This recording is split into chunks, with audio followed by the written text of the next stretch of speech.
Hello everybody, my name is Jacob Kishere. I'm the creator of SENSESPACE Podcast, and I'm here today in collaboration with Life Itself Podcast to offer this new series of dialogues in the lead up to the Education For Flourishing conference in a time of Metacrisis and Second Renaissance.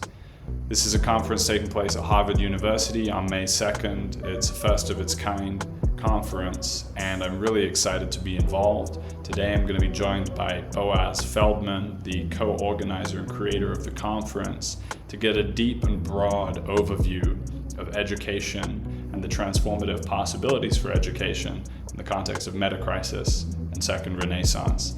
So I hope you'll enjoy this dialogue, as well as subsequent dialogues with key guests and speakers, including Sylvie Barbier from Life Itself, Zach Stein, and many more. I hope you enjoy today. Thank you. The subtitle of this conference is In a Time of Metacrisis and Second Renaissance. And that is a profoundly compelling title for me. It feels like the kind of conference we really ought to be having.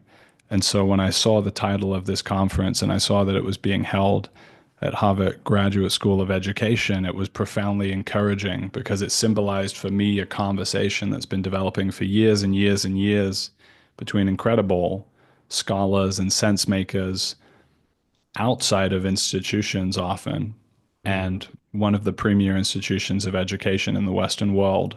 So tell me a little bit about what that means for you and how this conference has come together. Yeah, I think that's one of the purposes of the conference, is to try to bring in different worlds coming together.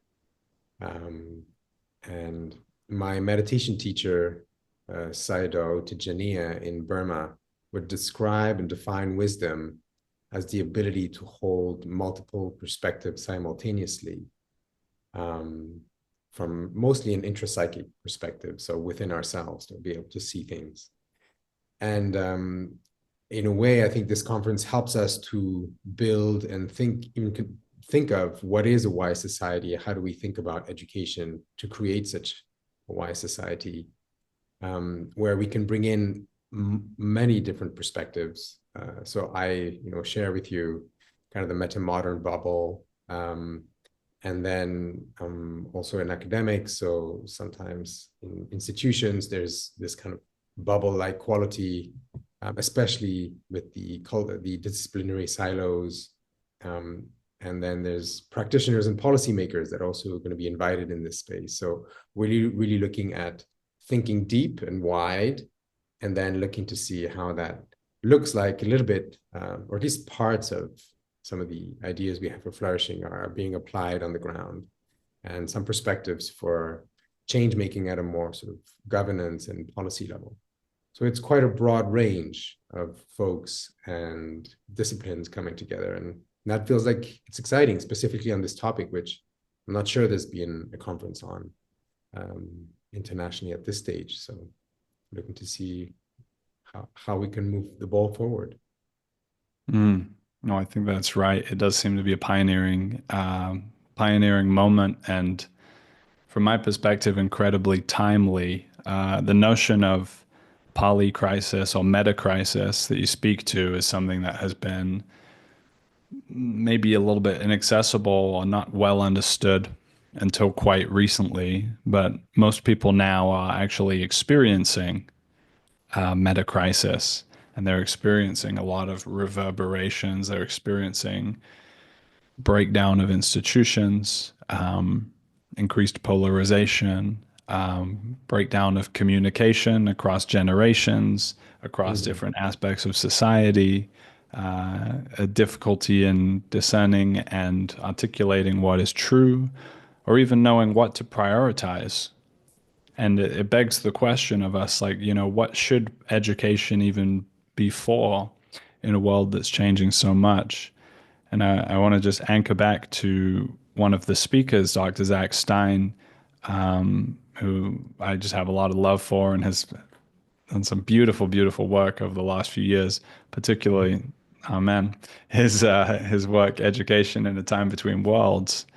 So maybe we can start there just for a moment of like, what does that mean for you? Like being in a time between worlds, and how does that relate to this sense of an apparent bubbling up of crisis in every corner of the globe?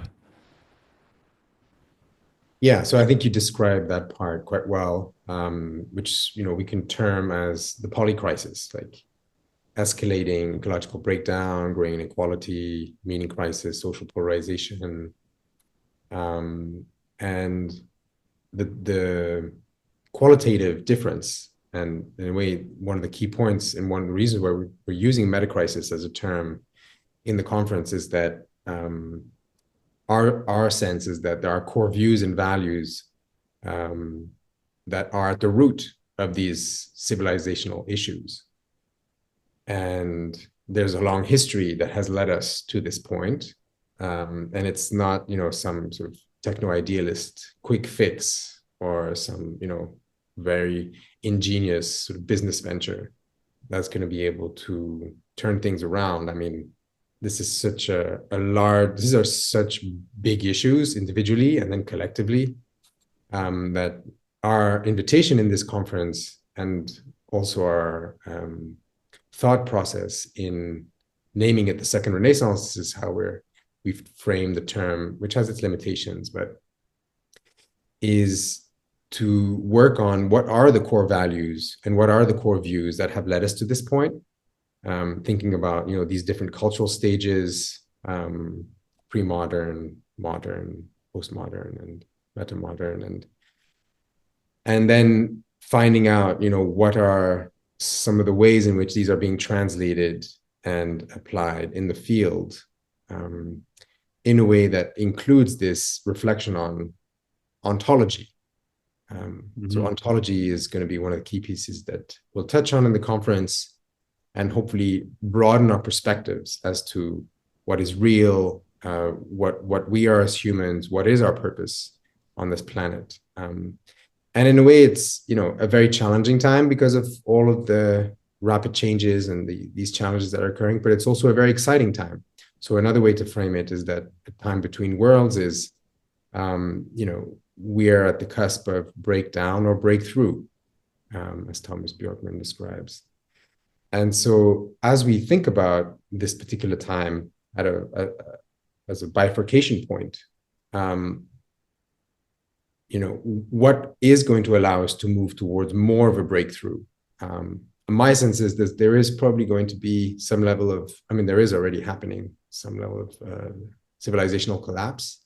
And the extent to which we can sort of bring back the curve to support higher levels of complexity, of prosperity, wisdom, even in societies, is going to depend, in our view, in terms of the Second Renaissance, the extent to which we're really grappling with these core views and values that are at the root of the change we want to see. So we can get into some of the details, what are those views, what are those values? But even just thinking in this way is, I think, tackling the metacrisis in a way that helps us to find more ingenious perspectives, and then I wouldn't call them solutions, but pathways, that we can, through our different sectors and expertises, we can move towards a more constructive place in our education and in our society as a whole. The reason why we're focusing on education, actually, I'm very thankful to Zach Stein around this, and I told him this, is that, my training is in clinical psychology, and what I've been seeing over my 2 decades of work in this field is that, a lot of these issues come because we've actually never really learned what it is like to build good relationships. We don't really have the life skills around what it means to care for myself, to connect deeply at an emotional level. More technically, in psychology, we talk about building secure attachment pattern, which means that I can stay with someone, I can stay connected to someone, and feel like I can rely on them to some extent, even if I'm going through something challenging, and might be some challenges in the relationship. And so this kind of attachment pattern to society or to our own bodies is something that we've never learned. And so education plays a key role in terms of how we actually get to even prevent some of these psychopathological issues to emerge. So yeah, the tackling these core consciousness qualities is, I think, a really important part of how we think about the worldly applied solutions in the world. Excellent. Well, maybe I'll just take a moment to reflect back what I've heard from you so far, because I think the quality of the metacrisis as distinct from the polycrisis meaning, if there's a disruption in the oil supply in the Middle East, it can ripple off and have an effect on a farmer in the Midwest of the United States. But the metacrisis brings us up to this level of consciousness itself, and that human beings are the common equation between all of the collective aspects of the polycrisis. And what governs human beings is something like relationships, communication, the state of being, the ontology, and those patternings of psyche that you talked about, attachment, trauma, collective trauma. And that's one of the areas of the metacrisis I've been particularly interested in, is how are these collective traumas of the wars of the past, the Second World War, the First World War, still creating fragmentation, still driving collective movement in the world today, and these kinds of recreations and new conflicts, separations from one another in the natural world, and so on. And so from that observation, then the scope of what education is already being enriched and expanded beyond what and I imagine you also grew up with, which was an education system in many respects that was a kind of kindergarten that then turns into a sort of escalating ladder of tests and attainment in order to become a participant in the workforce. Although arguably it doesn't prepare many people well for that either. So yeah, I mean, there's a lot to say about, the evolution of education, or the lack thereof. Having started in this sort of mass scale, standardized, institutionalized form, considering people as what John Dewey would call empty vessels, where you just have to fill in information. And then if you get the information, then you'll be able to get the outputs. And, later shifts around skill building, right? Being able to become efficient economic actors.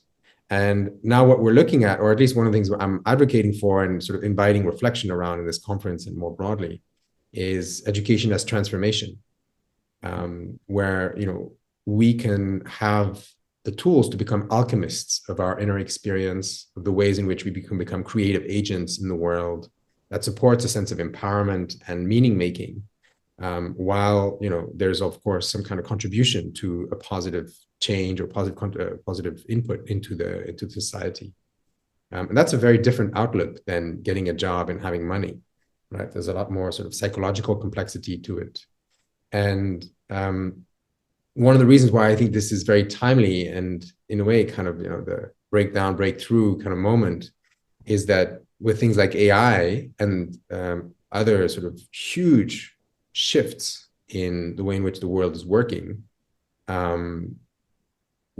it was already true when I was a child that I wasn't exactly sure what kind of job I could get with the skills that I would get, that I was building for. But if this was the case, 30 years ago, 40 years ago, imagine children today, we don't even know what the jobs would be, let alone the skills for those jobs. And so what they really require is this ability to become creative and co-creative, in fact, where, they can learn to connect and participate and find, connect to their deep values, and find ways in which that can support a sense of making greater meaning in their lives, satisfying your purpose, and that connects to a wider whole. So, that's a very relational sort of, Ian McGilchrist would talk about like a right-brained, type of perspective, which is very different from the doing, skill building, and just, getting the job done. Left brain, if we like oversimplify, I'm not entirely convinced with the entire sort of left brain, right brain dichotomy, but I do think it's a very useful point of analysis for us to be able to start thinking about the kind of shifts we're orienting towards. And there we're talking more specifically about K-12 education, but we can really think more broadly. And in fact, I think in adult education, there's a lot more happening already in terms of this kind of transformative learning. In business, talk about transformative leadership for quite a while. There's some research around that,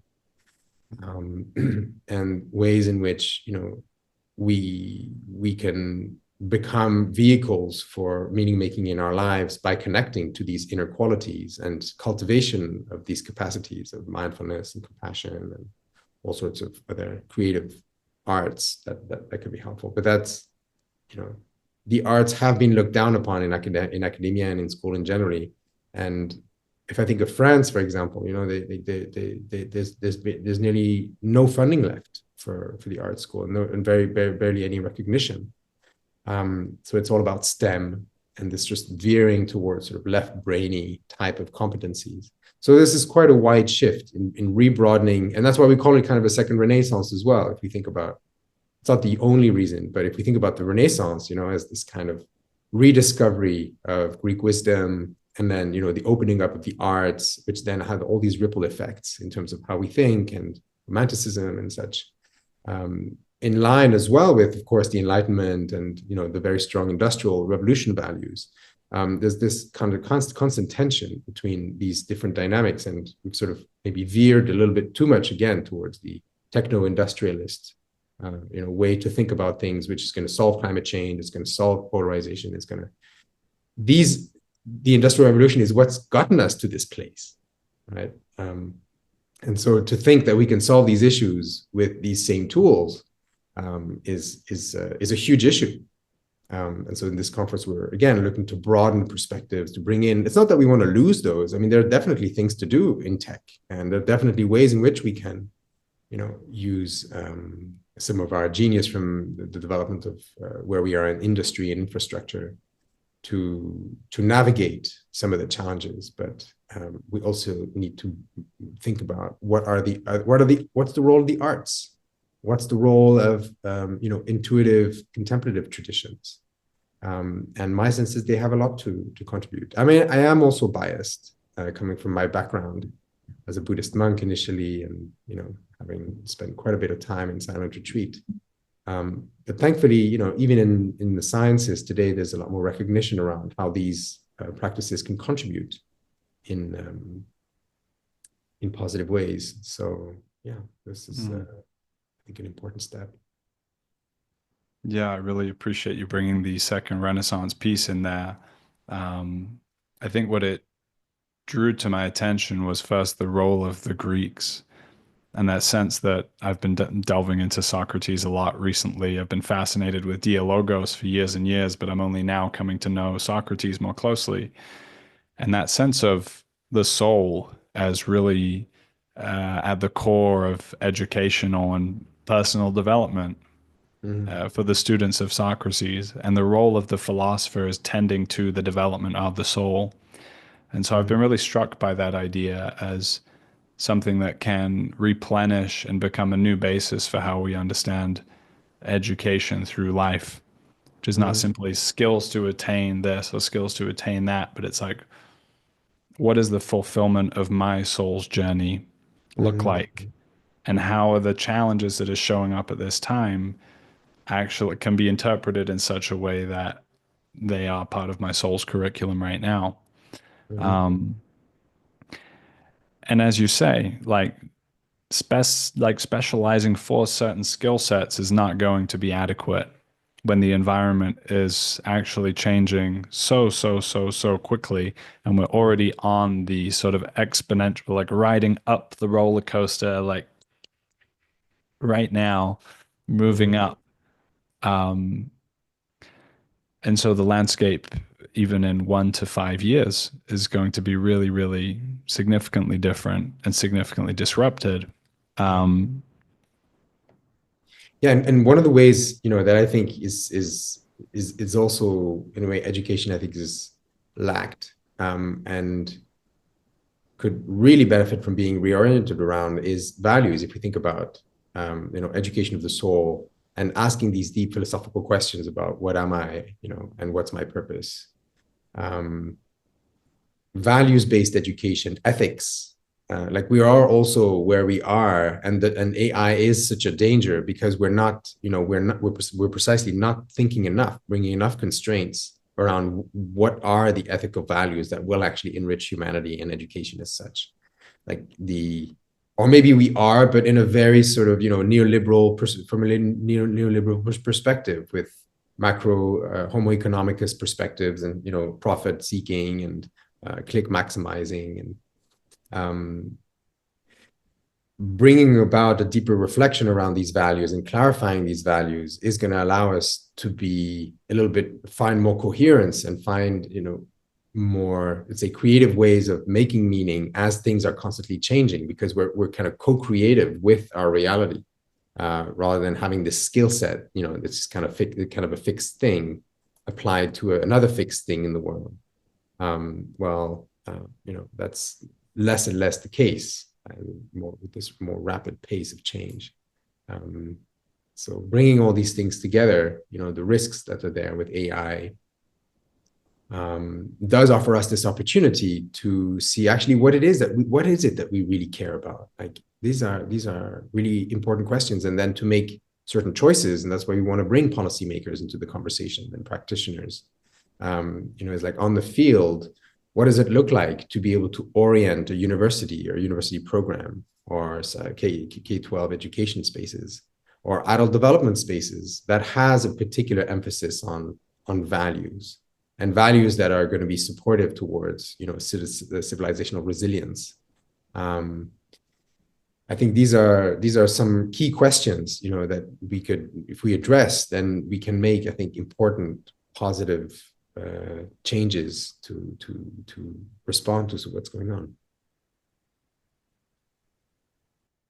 Maybe just at this juncture, I'll pivot a little bit back to the context of how this is all coming together, how this is emerging. The last time we were together was at the Life Itself Community Hub in Bergerac, probably getting on 3 years ago. And they have an incredible project down there that you've been involved in. I believe you're still involved as a researcher. And Life Itself are associates of the conference. So what has brought you from there to Harvard? Looking back through your journey, I know you've done a lot of field work. Obviously, you had this long stretch of time as a monastic. Like, where do you see the threads of education and the inspiration of this conference kind of building towards where you find yourself now? I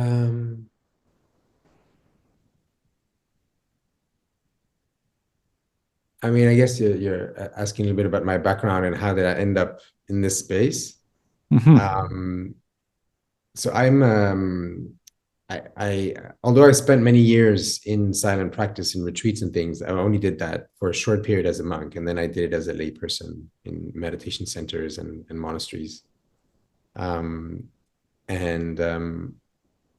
I mean, I suffered a huge amount. I went through an existential crisis. I had thoughts of feeling like I was going to die, like since I was 14, and it had been like incrementally increasing. So really facing a lot of anxiety and depression, paranoia, and even bouts of schizophrenia. And so meditation was for me one way in which I was called upon to, try to resolve some of these issues, because it wasn't about people. I was raised in a fairly privileged background. So there's something about, which was intuitive. It came to me. It's like, oh, you know what? Sitting under a tree for 6 months in silence is going to do me some good. So I did that during my undergrad in business and economics. And like I said, after I've practiced for some years there, I then became a mental health practitioner, clinical psychologist. And I was just seeing more and more, as I was working in war zones in Afghanistan and Burkina Faso and Myanmar, I could see how, a lot of these crises were amplified and perpetuated by like societal factors, especially like when I was in Afghanistan, for example. I could see, the reason why a lot of the psychiatrists, social workers, and carers in the psychiatric hospital in Kabul were facing all of this because they didn't have enough money to be able to support their family with just one job. And when they were on the bus, they didn't know if there was going to be a suicide attack. There were these things that were going on that were really like I could teach them a bit of mindfulness, but and I did, in fact, and there was certainly I think some benefits to what I was doing over there, but there were these much larger issues that were causing them. And so I've been trying to backtrack. It's like, how do I move from trying to find responses to actually try to prevent for some of these issues? So that's why I wanted to go into politics, for example. It's like maybe, shifting into governance. And I will be going into politics next year when I go back to Switzerland next year. How do we think about policy so that we even prevent things like certain wars breaking out? And can't always prevent it all, but I think there are good chances there. And that's like for me, that kind of civic engagement is a powerful mental health intervention, actually, if we think about it, from that interdisciplinary perspective. And then I at Life Itself in particular, I did a first residency there about 3 years ago, maybe 4 years ago now, where I met Liam Kavanagh and Jamie Bristow, and there was just really a very exciting space where, there was contemplatives, but there were also artists, and there were also academics, and there were also, sort of change makers, and all of them, were looking at the role of consciousness and also the role of societal change making and the role of these kind of multidisciplinary perspectives needed, to bring about this kind of complex change that we're looking to achieve. So that was the first time, as a mental health practitioner, it was like I was with my psychologist friends. And then as a monk in my, in monasteries, I was like with my seekers and intuitive friends. And then even in the activist bubbles, I was like, well, this is I worked with the Extension Rebellion and other spaces. They're all, I think, beneficial and important, but also very limited in the way in which I think we need to bring more complexity to this kind of meta-crisis perspective. And finally, I found, okay, Life Itself, there is something there. There's a culture where we invite this complexity and try to think and always broaden the perspective in which we're coming from, and supporting one another to come to a wider whole. And that's where I was like, okay, that's the kind of space that we need to create as well. That's why I continue to be a part of it and want to and feel very passionate and ambitious about the role of places like Life Itself, co-living spaces where there's this kind of huge variety of people coming from different places, that working online, offline, that can help to support this kind of inner capacities development, and that can also support generative changes at the cultural level and everything that's in between, and all the disciplines that are also involved in that. So like I said, art, academia, there can be sports, lots of engagement in AI and tech. Lots of different types of people are attracted to that space. And the reason why they're part of the conference is, well, I'm obviously connected to them, but they've written these two white papers, Sylvie Barbier, the co-founders with Rufus and Rosie Bell, Rufus Pollock and Rosie Bell, on how they formulate the Second Renaissance. And maybe you could put the papers in the linked with the podcast. but it's a pretty, there's a pretty, to my sense, a convincing argument around, how we got to where we are, why the Second Renaissance, and then how of the Second Renaissance. So the kind of buildup of these kind of multi-century cultural evolution to where we are in the metacrisis situation, and why Second Renaissance is a way to tackle it effectively, or at least one way. And then how, like, what does it look like to have, Second Renaissance interventions or activities or spaces? So I think that's a useful resource, and in a way, the conference is a product of that. Right? It's a culturally generative space where we try to situate people in a particular place. I think an influential place like the Harvard Graduate School of Education that has this long history of influence in education in particular, although of course we want to reach broader than just education. But that's definitely a very important place to be acting in. With some of the key thought leaders, Robert Keegan and Kohlberg and others who've been here and who've basically created the scaffold for what growth means, what development means in many ways in the Western traditions. And, they have their limitations, and there's certainly lots of criticism we can make of these models, and I have them too.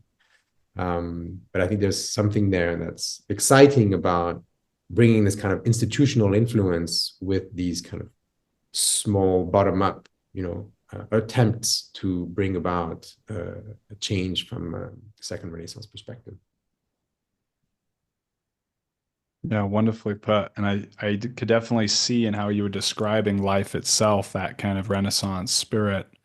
If you think of the Renaissance man, what defines him as distinct to other periods is this multiplicity of activities, participating in commerce, arts, sciences, music, architecture, you name it. But in any case, there was this sense that the sort of emergent whole is made much stronger by participating in many different ways of knowing and creating, including spirituality and the esoteric and things of that nature as well. So you have all of these things flowing in together, and that creates a kind of very generative soup from which new cultural horizons can emerge and new ways of being and seeing can emerge.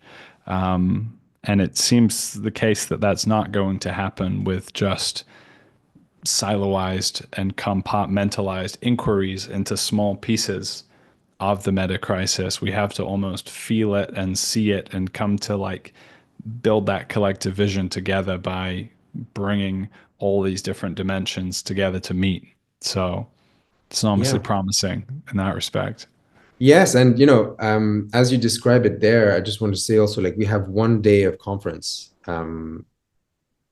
which is May 2nd, and there will be keynotes and panels. There will also be a few workshops, but then we have a second day of on conference, where we're really looking to build community for people to connect to one another, and also practice, maybe offer workshops. We can collectively organize whoever wants to come to see, what you've learned from the first day or particular skills. I've already received, an email from a professor in New York, Stony Brook University, who wants to offer a ritual arts workshop. And there's a lot of things there that I think we can learn from each other, from the participants. So we have, particular offering in terms of speakers, but there's, I think, quite an exciting co-creative process, which is, again, for me, part of this kind of this meta-crisis spirit, where we can have both the top-down influences and the bottom-up influences, and then, find how they can dialectically enrich one another through this kind of multidisciplinary form of engagement. So we'll also have practices. Also, there will be a couple of artists who are proposing things. We'll have a concert as part of the conference as well. We'll start with music. So yeah, we're really looking to embody, and that's a key part. We started our podcast before we started recording with a little meditation, and that part for me feels key in terms of trying to bring in many of these different pieces.